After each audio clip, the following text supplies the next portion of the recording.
नमस्कार, मी प्रमोद सस्ते. प्रगती चळवळ युट्यूब चॅनलमध्ये पुन्हा एकदा सर्व दर्शकांचे मनपूर्वक स्वागत. व्हिडिओच्या सुरुवातीलाच आपण सबस्क्राईब चॅनलला ह्या केलं नसेल तर लगेच करा, लाईक करा, शेअर करा. काल कॅन्सरच्या एका हॉस्पिटलचं उद्घाटन बागेश्वर धाम, निश्चितपणे एक खूप मोठं बागेश्वर धाम जे आहे मारुती मंदिर आणि त्याचे जे देवस्थानचे प्रमुख होते बागेश्वर महाराज, त्यांचे जे शिष्य होते आणि मोदी यांनी या ठिकाणी खूप मोठं कॅन्सरचं एक सेंटर जे आहे हॉस्पिटल त्याचं उद्घाटन केलं. ही अतिशय कौतुकास्पद बाब. आज उत्तर प्रदेश, मध्य प्रदेश हे जे भारताचा वरचा हिस्सा आहे त्या ठिकाणी अशा पद्धतीचं खूप चांगलं काम नरेंद्र मोदी यांच्या हस्ते झालं. त्याचं देशभर खूप मोठं कौतुक केलं गेलेलं आहे. निश्चितपणे अशा प्रकारच्या ज्या सुविधा आहेत कॅन्सर रुग्णांसाठी भारत शासन देत आहे, ही निश्चितपणे अभिमानास्पद बाब आहे. परंतु आज एवढा मोठा जो निधी आहे, देशाचा निधी, हा कॅन्सर हॉस्पिटलसाठी एखाद्या धार्मिक ठिकाणी कॅन्सर हॉस्पिटल निर्माण केलं जाते. ह्याच अनुषंगाने अजून एक घटना जी आहे ती इतिहासात पाठीमागे घडलेली आहे. म्हणजे नेमकं काय घडलेलं आहे हे आपण जाणून घेऊया. आज लोकांचे जे श्रद्धास्थान आहेत, देवस्थान आहेत, त्याच ठिकाणी लोकांना जर आरोग्य सेवा अशा पद्धतीने चांगल्या उपलब्ध होत असतील तर निश्चितपणे हे सोयीचं झालेलं आहे. हे विकसित देशाचं लक्षण आहे. परंतु एवढी चांगली घटना घडली त्याच्या पाठीमागे नरेंद्र मोदी यांचं एक प्रेरणास्थान छत्रपती शिवाजी महाराज, जे राजगडावरती एकदा पाठीमागे त्यांनी विनम्रपणे छत्रपती शिवाजी महाराजांना नतमस्तक होण्याकरता महाराष्ट्रामध्ये आले होते. त्याच वेळेस अशा पद्धतीचा शिवाजी महाराजांचा जो इतिहास आहे तो त्यातून त्यांनी प्रेरणा घेऊनच हा विषय केलेला आहे. याचे काही ऐतिहासिक पुरावे आपल्या हाती लागलेले आहेत. म्हणजे हे पुरावे नेमके काय आहेत हे पण आपण ह्या व्हिडिओमध्ये जाणून घेणार आहोत. आता ह्याच्या पाठीमागे विरोधी पक्ष असो किंवा काही विज्ञानवादी दृष्टिकोनातून जे लोक आहेत त्यांचे टीका झालेले आहेत की धार्मिक लोकांच्या श्रद्धेला हात घालून लोकांच्या मतांचं परिवर्तन जे आहे ते पक्षीय राजकारणासाठी नरेंद्र मोदी करतायत, किंवा एखाद्या धार्मिक ठिकाणी श्रद्धेचा बाजार जो आहे तो अशा पद्धतीनं एक खूप मोठा निधी जो आहे त्या हॉस्पिटलसाठी देऊन एक खूप मोठा हिंदू धर्मियांचा, आज बघितलं आपण कुंभमेळ्यामध्ये जवळजवळ 60 कोटी लोक देशातले ते स्नान करून आले. मग हे 60 कोटी लोक जे आहेत ते एक खूप मोठा मतांचा गट्टा असं एक त्याच्या पाठीमागे काही विश्लेषकांनी विश्लेषण केलेलं आहे. मग नेमकं ह्याच्या पाठीमागं सत्य काय आहे हे सत्य जाणून घेण्यासाठीच आपण हा आजचा व्हिडिओ तयार करतोय. मग ह्याच्या पाठीमागे जो श्रद्धेचा बाजार, व्यावसायिक दृष्टिकोन आहे तो निश्चितपणे पक्षीय राजकारणाचा असू शकतो. मी त्याबाबत त्यांचं जे मत आहे ते खोडून काढायचा माझा प्रयत्न नाही, कारण राजकारणामध्ये मतांशिवाय सत्ता येत नाही आणि लोकांची मतं जर प्राप्त करायचं असतील तर त्या लोकांच्या सोयी सुविधांचा विषय जो आहे तो निश्चितपणे पक्षीय राजकारण किंवा लोकप्रतिनिधी जे आहेत त्यांना घ्यावाच लागतो. या उलट मराठा आरक्षणाचं ज्यावेळेस काम चालू आहे त्यावेळेस शिंदे समिती नियुक्त काही मोडीलिपी वाचक आहेत त्यांच्याकडे अशी काही दस्तऐवज मिळालेले आहेत. म्हणजे कुरकुंब तालुका दौंड इथे फिरंगाई देवी मंदिर जे आहे तिथे कुणबी नोंदीचं काम शोध चालू असताना तेथील जे पुजारी आहेत भगत, त्यांनी पुरातत्व विभागाला काही पत्र व्यवहार केले होते. त्या अनुषंगाने तेथील काही दस्तऐवज शोधले गेले. त्या दस्तऐवजामध्ये छत्रपती शिवाजी महाराज आणि आज ज्यांची जयंती आहे छत्रपती राजाराम महाराज, छत्रपती शिवाजी महाराजांचे कनिष्ठ चिरंजीव, त्यांचा जन्म 24 फेब्रुवारी 1670 साली किल्ले राजगडावरती झाला. आज त्यांची जयंती आहे. त्यांच्या जयंतीनिमित्त सर्व शिवप्रेमींना निश्चितपणे या युट्यूब चॅनलच्या माध्यमातून मी शुभेच्छा देतो. आज त्यांना मी वंदन करतो.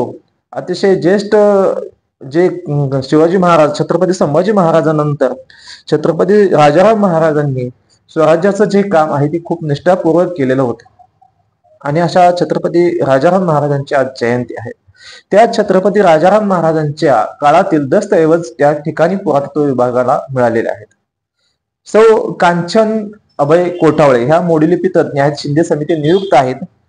त्यांच्याच लिखितामध्ये काही पत्र, काही पुरातत्व विभागाचे जे त्यांनी शोधलेले जे डॉक्युमेंट्स आहेत, त्या डॉक्युमेंट्स मध्ये काही गोष्टी सापडल्या. त्याच्यामध्ये असा उल्लेख आढळतो की जे फिरंगाई देवीचे जे परंपरागत पुजारी होते, गुरु होते, यांनी छत्रपती शिवाजी महाराजांना त्यावेळेस धामधुमीचा काळ असा त्याच्यामध्ये उल्लेख, म्हणजे परदेशी मुघलांच्या सत्ता, अनेक युद्धाचा काळ होता तो.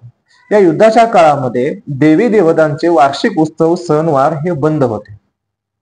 म्हणजे आज आपण बघतो देवी अनेक जी देवळं आहेत त्यांची सण वार उत्सव अतिशय अतिशय चांगल्या पद्धतीने साजरे होतात.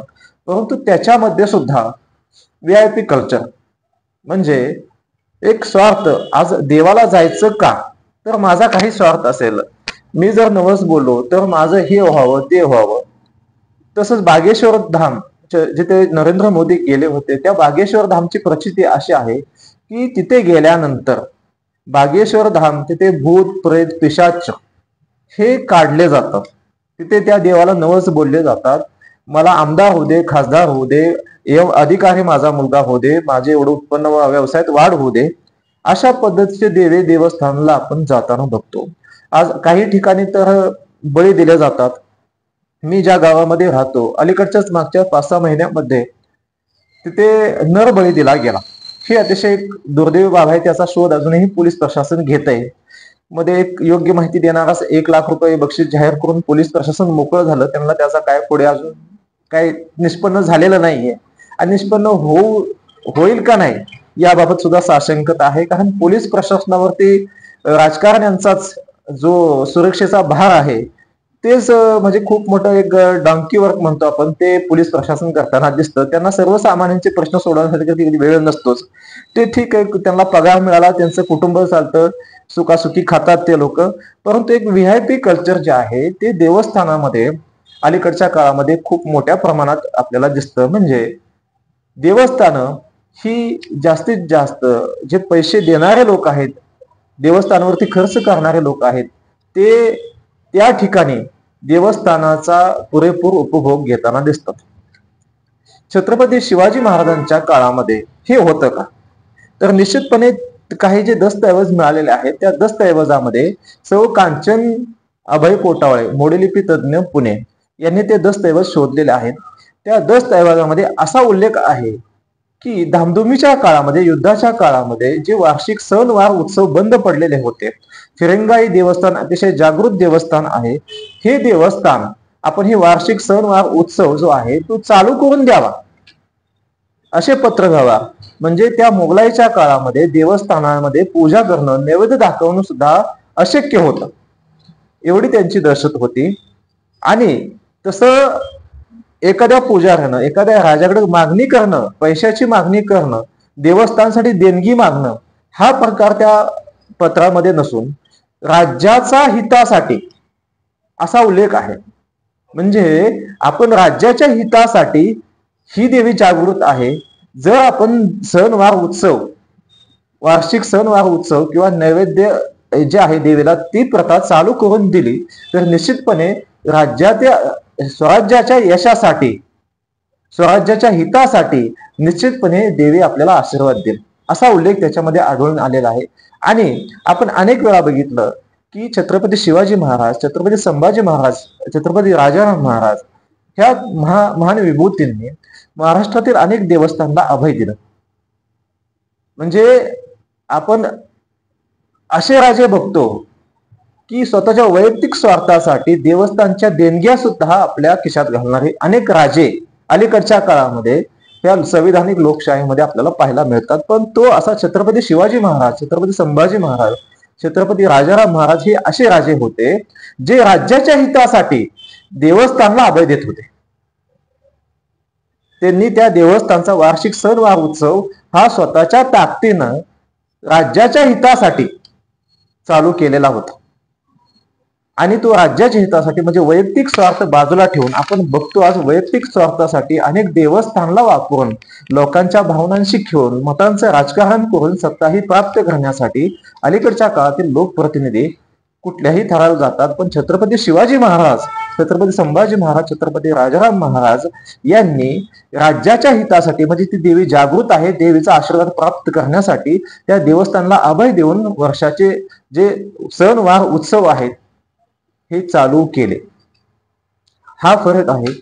आजच्या संविधानिक लोकशाहीतील जे व्यक्तिमत्व स्वतःला लोकप्रतिनिधी म्हणून घेतात, छत्रपती शिवाजी महाराजांचे अनुयायी म्हणून घेतात, त्या अनुयायांनी निश्चितपणे हा विचार करणं आवश्यक आहे की छत्रपती शिवाजी महाराजांची निष्ठा ही स्वार्थी नव्हती. छत्रपती शिवाजी महाराजांची जी निष्ठा होती ती स्वराज्य, ह्या राज्यावरती प्रेम करणारे, ह्या राज्याचे जे नातं होतं ते अतिशय दृढ होतं आणि ह्या राज्याच्या हितासाठी जी समर्पण भावना होती ती समर्पण भावना ह्या पत्रातून दिसते. जी आजच्या जे आजचे लोकप्रतिनिधी जे आहेत, जे छत्रपती शिवाजी महाराजांचे नाव घेणारे जे लोक आहेत त्यांच्यामध्ये किती आहे हे निश्चित आत्मचिंतनाचा विषय आहे. काळाच्या प्रवाहामध्ये वाहत जाणं सोपं आहे, परंतु प्रवाहाच्या विरोधात जाऊन प्रवाहच आपल्या बाजूने करणं हे अवघड आहे. जे काम छत्रपती शिवाजी महाराजांनी, छत्रपती संभाजी महाराजांनी नव्हे, छत्रपती राजाराम महाराजांनी सुद्धा यासाठी प्रयत्न केले.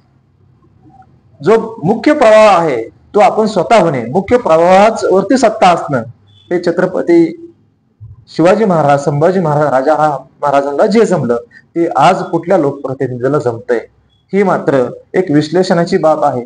आणि मला वाटतं ह्या घटनेतून स्पष्ट दिसून येत आहे की अलीकडच्या काळामध्ये संकुचित प्रवृत्ती वाढली. जी छत्रपती शिवाजी महाराजांची जी अतिशय व्यापक दृष्टी होती, स्वराज्य निर्मितीची जी व्यापक दृष्टी होती, ती दृष्टी जी आहे ती आज कमकुवत झालेली आहे.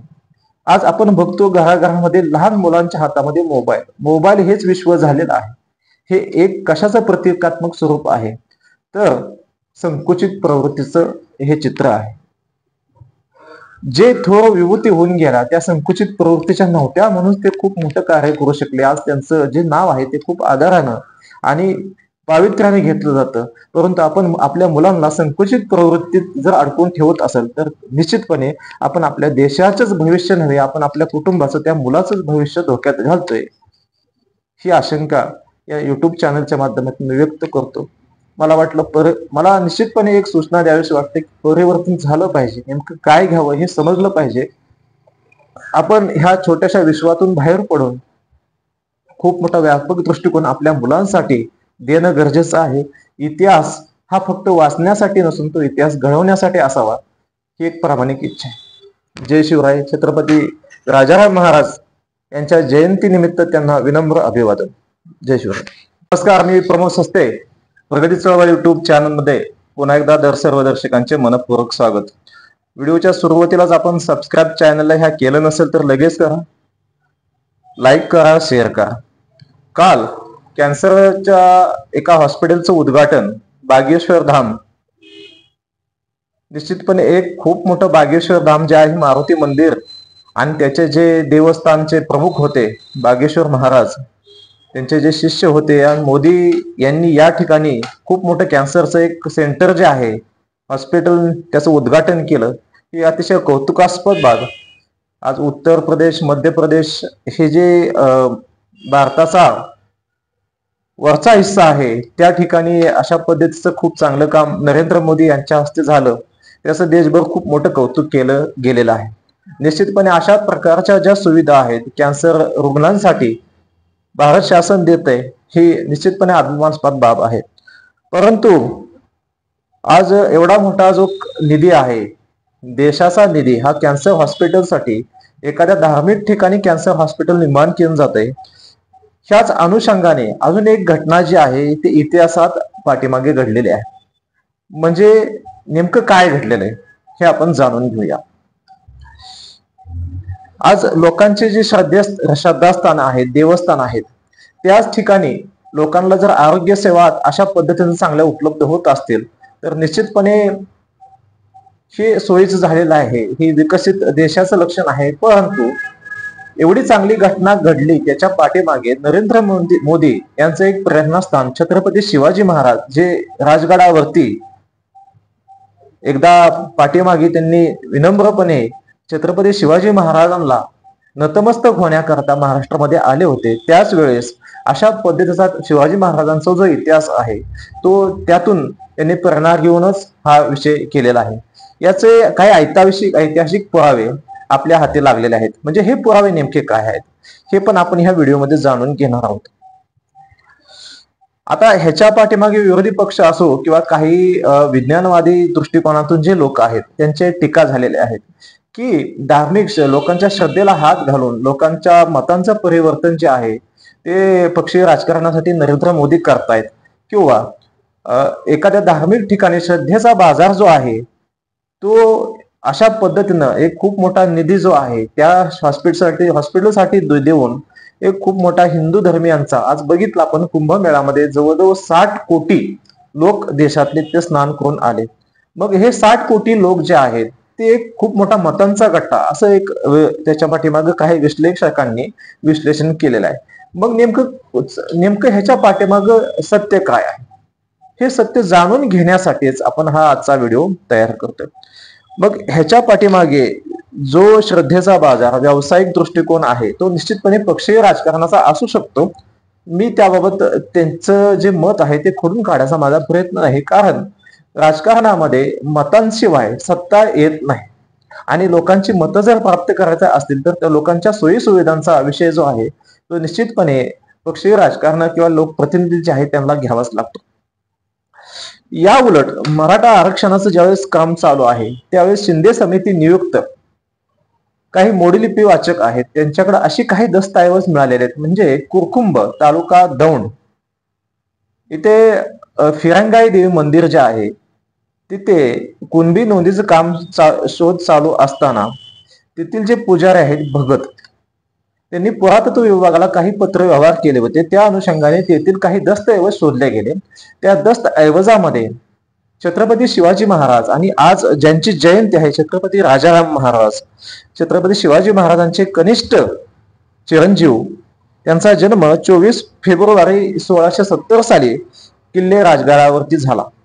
आज त्यांची जयंती आहे. त्यांच्या जयंतीनिमित्त सर्व शिवप्रेमींना निश्चितपणे या युट्यूब चॅनलच्या माध्यमातून मी शुभेच्छा देतो. आज त्यांना मी वंदन करतो. अतिशय ज्येष्ठ जे शिवाजी महाराज छत्रपती संभाजी महाराजांनंतर छत्रपती राजाराम महाराजांनी स्वराज्याचं जे काम आहे ते खूप निष्ठापूर्वक केलेलं होतं आणि अशा छत्रपती राजाराम महाराजांची आज जयंती आहे. त्या छत्रपती राजाराम महाराजांच्या काळातील दस्तऐवज त्या ठिकाणी पुरातत्व विभागाला मिळालेले आहेत. सौ कांचन अभय कोठावळे ह्या मोडीलिपी तज्ञ आहेत, शिंदे समिती नियुक्त आहेत. त्यांच्याच लिखितामध्ये काही पत्र, काही पुरातत्व विभागाचे जे त्यांनी शोधलेले जे डॉक्युमेंट्स आहेत त्या डॉक्युमेंट्स मध्ये काही गोष्टी सापडल्या. त्याच्यामध्ये असा उल्लेख आढळतो की जे फिरंगाई देवीचे जे परंपरागत पुजारी होते, गुरु होते, यांनी छत्रपती शिवाजी महाराजांना त्यावेळेस धामधुमीचा काळ असा त्याच्यामध्ये उल्लेख, म्हणजे परदेशी मुघलांच्या सत्ता अनेक युद्धाचा काळ होता. या युद्धाच्या काळामध्ये देवी देवतांचे वार्षिक उत्सव सणवार हे बंद होते. म्हणजे आज आपण बघतो देवी अनेक जी देवळं आहेत त्यांची सण वार उत्सव अतिशय चांगल्या पद्धतीने साजरे होतात. परंतु त्याच्यामध्ये सुद्धा VIP कल्चर म्हणजे एक स्वार्थ, आज देवाला जायचं का तर माझा काही स्वार्थ असेल, मी जर नवस बोललो तर माझं हे व्हावं ते व्हावं. तसंच बागेश्वर धाम जिथे नरेंद्र मोदी गेले होते त्या बागेश्वर धामची प्रचिती अशी आहे की तिथे गेल्यानंतर बागेश्वर धाम तिथे भूत प्रेत पिशाच हे काढले जातात. तिथे त्या देवाला नवस बोलले जातात, मला आमदार होऊ दे, खासदार होऊ दे, अधिकारी माझा मुलगा होऊ दे, माझे एवढं उत्पन्न व्यवसायात वाढ होऊ दे. अशा पद्धतीचे देवी देवस्थानला आपण जाताना बघतो. आज काही ठिकाणी तर बळी दिले जातात. मी ज्या गावामध्ये राहतो अलीकडच्याच मागच्या 5-6 महिन्यामध्ये तिथे नर बळी दिला गेला. ही अतिशय दुर्दैवी बाब आहे. त्याचा शोध अजूनही पोलीस प्रशासन घेत आहे. मध्ये एक योग्य माहिती देणारास 1 लाख रुपये बक्षीस जाहीर करून पोलीस प्रशासन मोकळं झालं. त्यांना त्याचा काय पुढे अजून काही निष्पन्न झालेलं नाहीये आणि निष्पन्न होईल का नाही याबाबत सुद्धा साशंकता आहे. कारण पोलीस प्रशासनावरती राजकारण्यांचाच जो सुरक्षेचा भार आहे तेच म्हणजे खूप मोठं एक डॉंकी वर्क म्हणतो आपण, ते पोलीस प्रशासन करताना दिसतं. त्यांना सर्वसामान्यांचे प्रश्न सोडवण्यासाठी कधी कधी वेळ नसतोच.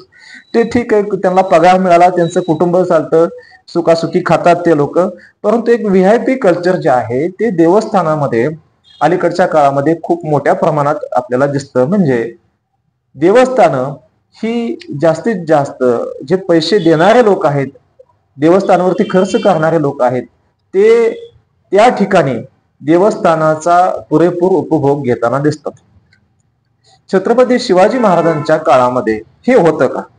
तर निश्चितपणे काही जे दस्तऐवज मिळालेले आहेत त्या दस्तऐवजामध्ये सौ कांचन अभय पोटावळे, मोडीलिपी तज्ज्ञ, पुणे यांनी ते दस्तऐवज शोधलेले आहेत.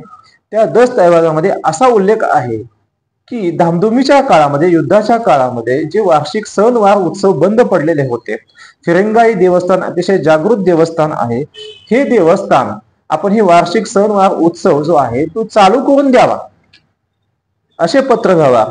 म्हणजे त्या मोगलाईच्या काळामध्ये देवस्थानामध्ये पूजा करणं, नैवेद्य दाखवणं सुद्धा अशक्य होतं, एवढी त्यांची दहशत होती. आणि तसं एखाद्या पुजाऱ्यानं एखाद्या राजाकडे मागणी करणं, पैशाची मागणी करणं, देवस्थानासाठी देणगी मागणं, हा प्रकार त्या पत्रामध्ये नसून राज्याचा हितासाठी असा उल्लेख आहे. म्हणजे आपण राज्याच्या हितासाठी ही देवी जागृत आहे. जर आपण सणवार उत्सव, वार्षिक सणवार उत्सव किंवा नैवेद्य जे आहे देवीला, ती प्रथा चालू करून दिली तर निश्चितपणे राज्याच्या स्वराज्याच्या यशासाठी, स्वराज्याच्या हितासाठी निश्चितपणे देवी आपल्याला आशीर्वाद देईल, असा उल्लेख त्याच्यामध्ये आढळून आलेला आहे. आणि आपण अनेक वेळा बघितलं की छत्रपती शिवाजी महाराज, छत्रपती संभाजी महाराज, छत्रपती राजाराम महाराज ह्या महान विभूतींनी महाराष्ट्रातील अनेक देवस्थानांना अभय दिलं. म्हणजे आपण असे राजे बघतो की स्वतःच्या वैयक्तिक स्वार्थासाठी देवस्थानच्या देणग्या सुद्धा आपल्या खिशात घालणारे अनेक राजे अलीकडच्या काळामध्ये या संविधानिक लोकशाहीमध्ये आपल्याला पाहायला मिळतात. पण तो असा छत्रपती शिवाजी महाराज, छत्रपती संभाजी महाराज, छत्रपती राजाराम महाराज हे असे राजे होते जे राज्याच्या हितासाठी देवस्थानला अभय देत होते. त्यांनी त्या देवस्थानचा वार्षिक सणवार उत्सव हा स्वतःच्या ताकदीनं राज्याच्या हितासाठी चालू केलेला होता. आणि तो राज्याच्या हितासाठी म्हणजे वैयक्तिक स्वार्थ बाजूला ठेवून, आपण बघतो आज वैयक्तिक स्वार्थासाठी अनेक देवस्थानला वापरून, लोकांच्या भावनांशी खेळून, मतांचं राजकारण करून सत्ताही प्राप्त करण्यासाठी अलीकडच्या काळातील लोकप्रतिनिधी कुठल्याही थराला जातात. पण छत्रपती शिवाजी महाराज, छत्रपती संभाजी महाराज, छत्रपती राजाराम महाराज यांनी राज्याच्या हितासाठी, म्हणजे ती देवी जागृत आहे, देवीचा आशीर्वाद प्राप्त करण्यासाठी त्या देवस्थानला अभय देऊन वर्षाचे जे सणवार उत्सव आहेत हे चालू केले. हा फरक आहे.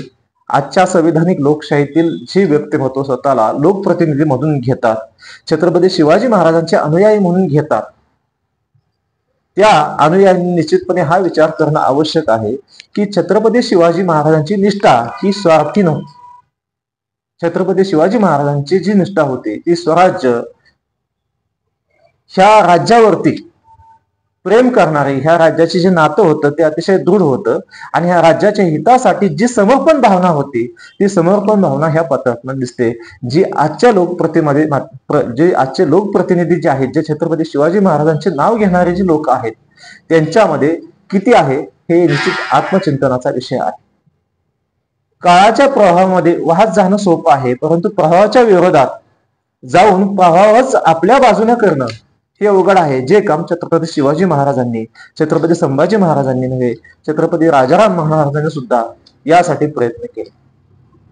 जो मुख्य प्रवाह आहे तो आपण स्वतः होणे, मुख्य प्रवाहावरती सत्ता असणं, हे छत्रपती शिवाजी महाराज, संभाजी महाराज, राजाराम महाराजांना जे जमलं ते आज कुठल्या लोकप्रतिनिधीला जमतंय, ही मात्र एक विश्लेषणाची बाब आहे.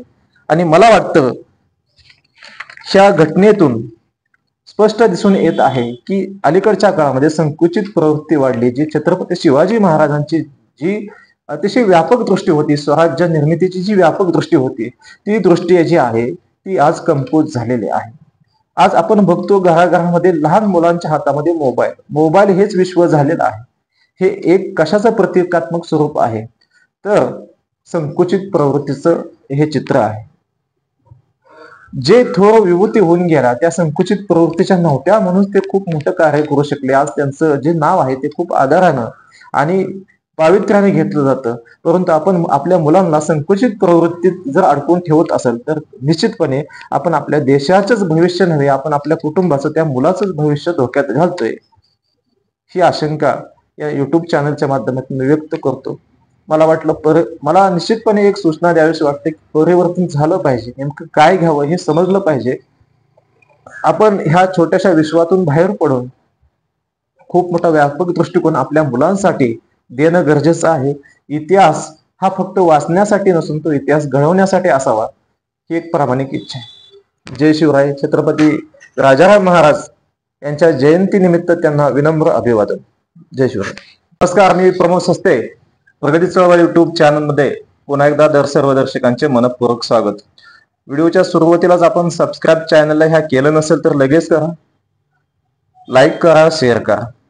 काल कॅन्सरच्या एका हॉस्पिटलचं उद्घाटन बागेश्वर धाम, निश्चितपणे एक खूप मोठं बागेश्वर धाम जे आहे मारुती मंदिर आणि त्याचे जे देवस्थानचे प्रमुख होते बागेश्वर महाराज, त्यांचे जे शिष्य होते, आणि मोदी यांनी या ठिकाणी खूप मोठं कॅन्सरचं एक सेंटर जे आहे हॉस्पिटल त्याचं उद्घाटन केलं. हे अतिशय कौतुकास्पद बाब.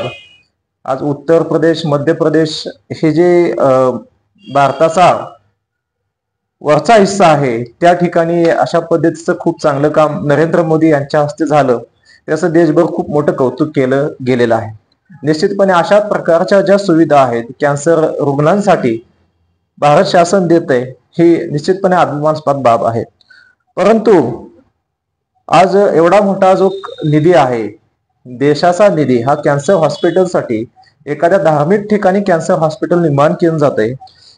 ह्याच अनुषंगाने अजून एक घटना जी आहे ती इतिहासात पाठीमागे घडलेली आहे.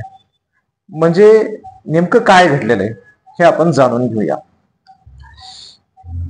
आज लोकांचे जे श्रद्धास्थान आहेत, देवस्थान आहेत, त्याच ठिकाणी लोकांना जर आरोग्य सेवा अशा पद्धतीने चांगल्या उपलब्ध होत असतील तर निश्चितपणे हे सोयीचं झालेलं आहे. हे विकसित देशाचं लक्षण आहे. परंतु एवढी चांगली घटना घडली त्याच्या पाठीमागे नरेंद्र मोदी यांचं एक प्रेरणास्थान छत्रपती शिवाजी महाराज, जे राजगडावरती एकदा पाठीमागे त्यांनी विनम्रपणे छत्रपती शिवाजी महाराजांना नतमस्तक होण्याकरता महाराष्ट्रामध्ये आले होते. त्याच वेळेस अशा पद्धतीचा शिवाजी महाराजांचा जो इतिहास आहे तो त्यातून त्यांनी प्रेरणा घेऊनच हा विषय केलेला आहे.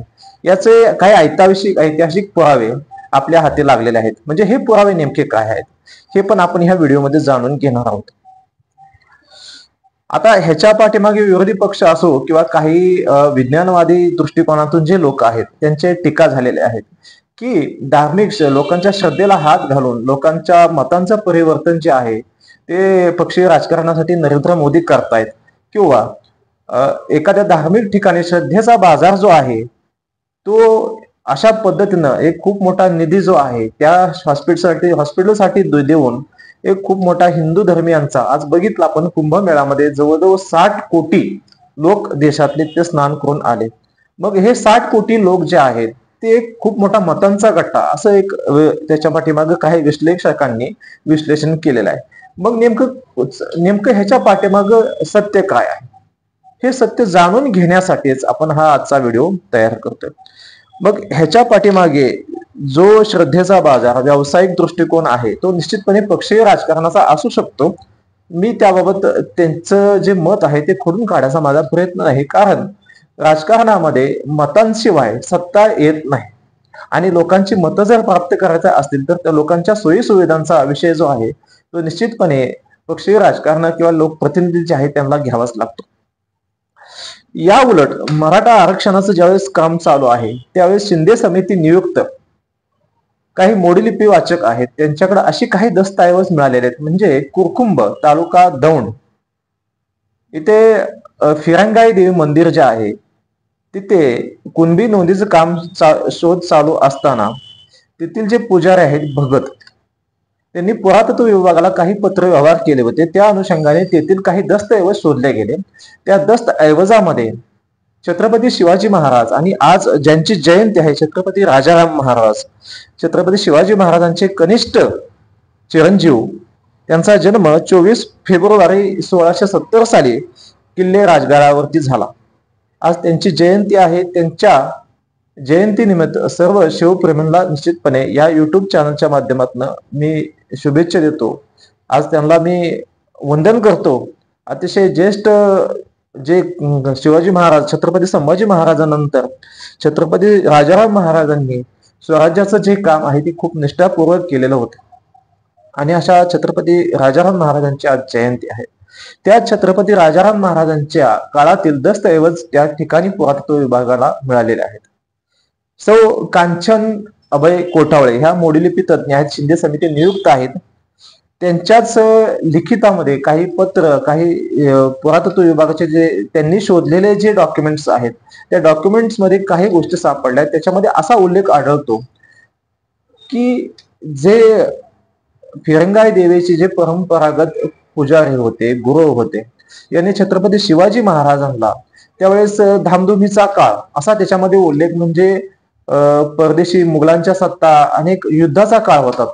या युद्धाच्या काळामध्ये देवी देवतांचे वार्षिक उत्सव सणवार हे बंद होते. म्हणजे आज आपण बघतो देवी अनेक जी देवळं आहेत त्यांची सण वार उत्सव अतिशय चांगल्या पद्धतीने साजरे होतात. परंतु त्याच्यामध्ये सुद्धा VIP कल्चर म्हणजे एक स्वार्थ. आज देवाला जायचं का, तर माझा काही स्वार्थ असेल, मी जर नवस बोललो तर माझं हे व्हावं ते व्हावं. तसंच बागेश्वर धाम जिथे नरेंद्र मोदी गेले होते, त्या बागेश्वर धामची प्रचिती अशी आहे की तिथे गेल्यानंतर बागेश्वर धाम तिथे भूत प्रेत पिशाच हे काढले जातात. तिथे त्या देवाला नवस बोलले जातात, मला आमदार होऊ दे, खासदार होऊ दे, अधिकारी माझा मुलगा होऊ दे, माझे एवढं उत्पन्न व्यवसायात वाढ होऊ दे. अशा पद्धतीचे देवी देवस्थानाला आपण जाताना बघतो. आज काही ठिकाणी तर बळी दिले जातात. मी ज्या गावामध्ये राहतो अलीकडच्याच मागच्या 5-6 महिन्यामध्ये तिथे नर बळी दिला गेला. ही अतिशय दुर्दैवी बाब आहे. त्याचा शोध अजूनही पोलीस प्रशासन घेत आहे. मध्ये एक योग्य माहिती देणारा 1 लाख रुपये बक्षीस जाहीर करून पोलीस प्रशासन मोकळं झालं. त्यांना त्याचा काय पुढे अजून काही निष्पन्न झालेलं नाहीये आणि निष्पन्न होईल का नाही याबाबत सुद्धा साशंकता आहे. कारण पोलीस प्रशासनावरती राजकारण्यांचाच जो सुरक्षेचा भार आहे तेच म्हणजे खूप मोठं एक डॉंकी वर्क म्हणतो आपण, ते पोलीस प्रशासन करताना दिसतं. त्यांना सर्वसामान्यांचे प्रश्न सोडवण्यासाठी कधी वेळ नसतोच. ते ठीक आहे, त्यांना पगार मिळाला, त्यांचं कुटुंब चालतं, सुखासुखी खातात ते लोक. परंतु एक VIP कल्चर जे आहे ते देवस्थानामध्ये अलीकडच्या काळामध्ये खूप मोठ्या प्रमाणात आपल्याला दिसतं. म्हणजे देवस्थानं ही जास्तीत जास्त जे पैसे देणारे लोक आहेत, देवस्थानावरती खर्च करणारे लोक आहेत, ते त्या ठिकाणी देवस्थानाचा पुरेपूर उपभोग घेताना दिसतात. छत्रपती शिवाजी महाराजांच्या काळामध्ये हे होतं का, तर निश्चितपणे काही जे दस्तऐवज मिळालेले आहेत त्या दस्तऐवजामध्ये सौ कांचन अभय कोठावळे मोडीलिपी तज्ज्ञ पुणे यांनी ते दस्तऐवज शोधलेले आहेत. त्या दस्तऐवजामध्ये असा उल्लेख आहे की धामधुमीच्या काळामध्ये, युद्धाच्या काळामध्ये जे वार्षिक सणवार उत्सव बंद पडलेले होते. फिरंगाई देवस्थान अतिशय जागृत देवस्थान आहे. हे देवस्थान आपण हे वार्षिक सणवार उत्सव जो आहे तो चालू करून द्यावा असे पत्र व्यवहार, म्हणजे त्या मोगलाईच्या काळामध्ये देवस्थानामध्ये पूजा करणं, नैवेद्य दाखवणं सुद्धा अशक्य होतं. एवढी त्यांची दहशत होती. आणि तसं एखाद्या पुजाऱ्यानं एखाद्या राजाकडे मागणी करणं, पैशाची मागणी करणं, देवस्थानासाठी देणगी मागणं हा प्रकार त्या पत्रामध्ये नसून राज्याचा हितासाठी असा उल्लेख आहे. म्हणजे आपण राज्याच्या हितासाठी ही देवी जागृत आहे. जर आपण सणवार उत्सव, वार्षिक सणवार उत्सव किंवा नैवेद्य जे आहे देवीला ती प्रथा चालू करून दिली तर निश्चितपणे स्वराज्याच्या यशासाठी, स्वराज्याच्या हितासाठी निश्चितपणे देवी आपल्याला आशीर्वाद देईल असा उल्लेख त्याच्यामध्ये आढळून आलेला आहे. आणि आपण अनेक वेळा बघितलं की छत्रपती शिवाजी महाराज, छत्रपती संभाजी महाराज, छत्रपती राजाराम महाराज ह्या महान विभूतींनी महाराष्ट्रातील अनेक देवस्थानला अभय दिलं. म्हणजे आपण असे राजे बघतो की स्वतःच्या वैयक्तिक स्वार्थासाठी देवस्थानच्या देणग्या सुद्धा आपल्या खिशात घालणारे अनेक राजे अलीकडच्या काळामध्ये या संविधानिक लोकशाहीमध्ये आपल्याला पाहायला मिळतात. पण तो असा छत्रपती शिवाजी महाराज, छत्रपती संभाजी महाराज, छत्रपती राजाराम महाराज हे असे राजे होते जे राज्याच्या हितासाठी देवस्थानला अभय देत होते. त्यांनी त्या देवस्थानचा वार्षिक सणवार उत्सव हा स्वतःच्या ताकदीनं राज्याच्या हितासाठी चालू केलेला होता. आणि तो राज्याच्या हितासाठी म्हणजे वैयक्तिक स्वार्थ बाजूला ठेवून आपण बघतो आज वैयक्तिक स्वार्थासाठी अनेक देवस्थानला वापरून लोकांच्या भावनांशी खेळून मतांचं राजकारण करून सत्ताही प्राप्त करण्यासाठी अलीकडच्या काळातील लोकप्रतिनिधी कुठल्याही थराला जातात. पण छत्रपती शिवाजी महाराज, छत्रपती संभाजी महाराज, छत्रपती राजाराम महाराज यांनी राज्याच्या हितासाठी म्हणजे ती देवी जागृत आहे, देवीचा आशीर्वाद प्राप्त करण्यासाठी त्या देवस्थानला अभय देऊन वर्षाचे जे सणवार उत्सव आहेत हे चालू केले. हा फरक आहे. आजच्या संविधानिक लोकशाहीतील जे व्यक्तिमत्व स्वतःला लोकप्रतिनिधी म्हणून घेतात, छत्रपती शिवाजी महाराजांचे अनुयायी म्हणून घेतात, त्या अनुयायांनी निश्चितपणे हा विचार करणं आवश्यक आहे की छत्रपती शिवाजी महाराजांची निष्ठा ही स्वार्थी नव्हती. छत्रपती शिवाजी महाराजांची जी निष्ठा होती ती स्वराज्य, ह्या राज्यावरती प्रेम करणारे, ह्या राज्याचे जे नातं होतं ते अतिशय दृढ होतं आणि ह्या राज्याच्या हितासाठी जी समर्पण भावना होती ती समर्पण भावना ह्या पत्रातून दिसते. जी आजच्या लोकप्रतिनिधी जे आहेत, जे छत्रपती शिवाजी महाराजांचे नाव घेणारे जे लोक आहेत त्यांच्यामध्ये किती आहे हे निश्चित आत्मचिंतनाचा विषय आहे. काळाच्या प्रवाहामध्ये वाहत जाणं सोपं आहे, परंतु प्रवाहाच्या विरोधात जाऊन प्रवाहच आपल्या बाजूने करणं हे अवघड आहे. जे काम छत्रपती शिवाजी महाराजांनी, छत्रपती संभाजी महाराजांनी नव्हे, छत्रपती राजाराम महाराजांनी सुद्धा यासाठी प्रयत्न केले. जो मुख्य प्रवाह आहे तो आपण स्वतः होणे, मुख्य प्रवाहावरती सत्ता असणं हे छत्रपती शिवाजी महाराज, संभाजी महाराज, राजाराम महाराजांना जे जमलं ते आज कुठल्या लोकप्रतिनिधीला जमतंय ही मात्र एक विश्लेषणाची बाब आहे. आणि मला वाटतं ह्या घटनेतून स्पष्ट दिसून येत आहे की अलीकडच्या काळामध्ये संकुचित प्रवृत्ती वाढली. जी छत्रपती शिवाजी महाराजांची जी अतिशय व्यापक दृष्टी होती, स्वराज्य निर्मितीची जी व्यापक दृष्टी होती, ती दृष्टी जी आहे ती आज कमकुवत झालेली आहे. आज आपण बघतो घराघरामध्ये लहान मुलांच्या हातामध्ये मोबाईल हेच विश्व झालेलं आहे. हे एक कशाचं प्रतीकात्मक स्वरूप आहे तर संकुचित प्रवृत्तीचं हे चित्र आहे. जे थोर विभूती होऊन गेला त्या संकुचित प्रवृत्तीच्या नव्हत्या म्हणून ते खूप मोठं कार्य करू शकले. आज त्यांचं जे नाव आहे ते खूप आदरानं आणि पावित्र्याने घेतलं जातं. परंतु आपण आपल्या मुलांना संकुचित प्रवृत्तीत जर अडकून ठेवत असेल तर निश्चितपणे आपण आपल्या देशाचंच भविष्य नव्हे, आपण आपल्या कुटुंबाचं, त्या मुलाचंच भविष्य धोक्यात घालतोय. ही आशंका या युट्यूब चॅनलच्या माध्यमातून व्यक्त करतो. मला निश्चितपणे एक सूचना द्यावीशी वाटते की परिवर्तन झालं पाहिजे. नेमकं काय घ्यावं हे समजलं पाहिजे. आपण ह्या छोट्याशा विश्वातून बाहेर पडून खूप मोठा व्यापक दृष्टिकोन आपल्या मुलांसाठी देणं गरजेचं आहे. इतिहास हा फक्त वाचण्यासाठी नसून तो इतिहास घडवण्यासाठी असावा ही एक प्रामाणिक इच्छा आहे. जय शिवराय. छत्रपती राजाराम महाराज यांच्या जयंतीनिमित्त त्यांना विनम्र अभिवादन. जय शिवराय.